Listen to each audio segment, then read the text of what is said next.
particularly Tibetan Buddhism, is very, very young in the West. It is less than 50 years.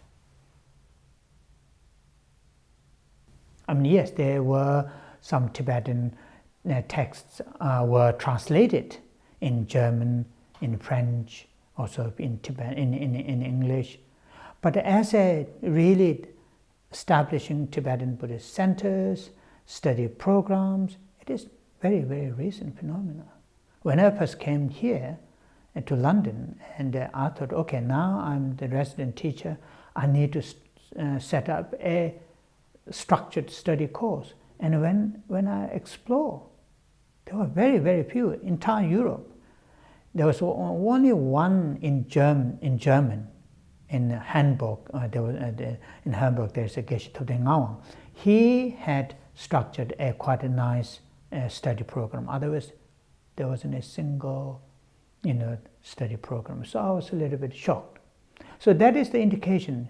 So the Tibetan Buddhism is relatively young. So at this stage, it is very difficult to say even the Tibetan Buddhism is really well established in the West. So many of those important texts are still even not translated in English. There are some compared to the 1990s. Positive side is, from my point of view, people who come to the centers, like in Jamyang Buddhist Center, they are lay people.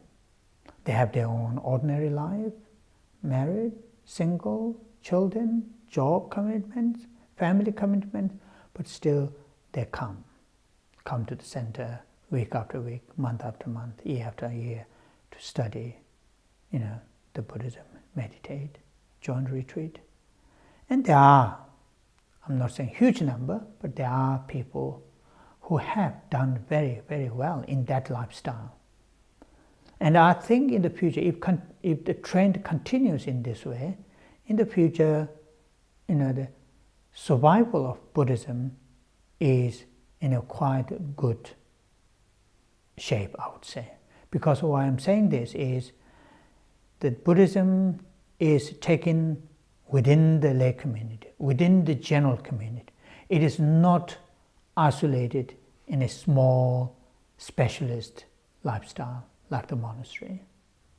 That kind of isolated specialist lifestyle is not that stable.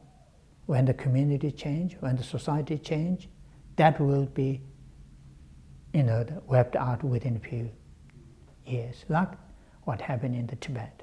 That is, I think, for me, all the time gives me very positive. Buddhism will sort of survive, will continue, and will serve. Teachings of the Buddha will serve to the wider community, in this case, to the Westerners.